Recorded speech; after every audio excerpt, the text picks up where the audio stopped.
Video बनावे खातिर देखनी यार जात रही गाँव में तो देखनी कि रोड पर कितना लोग भीड़ लागल बा।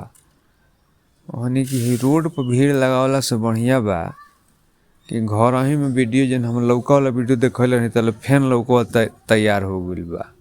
हाँ फैन लौका तैयार हो कहनी कि चल रोडवा से बढ़िया बा घर वाला वीडियो देखा दी। हालांकि उहो वीडियो बनौले बनी जात रही नु तो वीडियो बनौनी है तो फिर सवाल बा कि उन तले खेदा खेदी हो गई। खेदा खेदी भइल तो मोबाइलवा गिर गइल। मोबाइलवा गिरल ना रहे माने कि तल बुझाइल कि गिर गइल। फिर देखनी तो ना बगलिए में रहे। हाँ बगलिए में रहे तले होने से फिर घूम के अइनी। घूम के अइला के बाद कहनी चलो घर ही वीडियो बनावा। 2 गो लौका तैयार हो गई। हालांकि भाती बा में भाती लागल बा उहो वीडियो ध्यान से देखब न तो मिल जाई।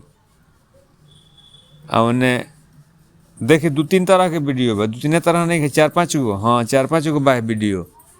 देखला के बाद सब जैसन हुई ओकरा के लिख के बताइब जा। और गाँव वाला वीडियो हम रखले बनी।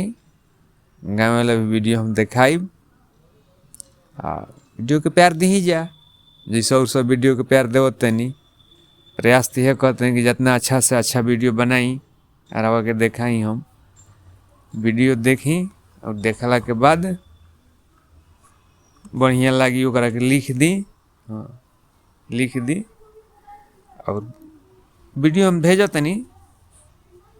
वीडियो हम भेजा तनी रोज देख ली। वीडियो के देखला के बाद जैसन हुई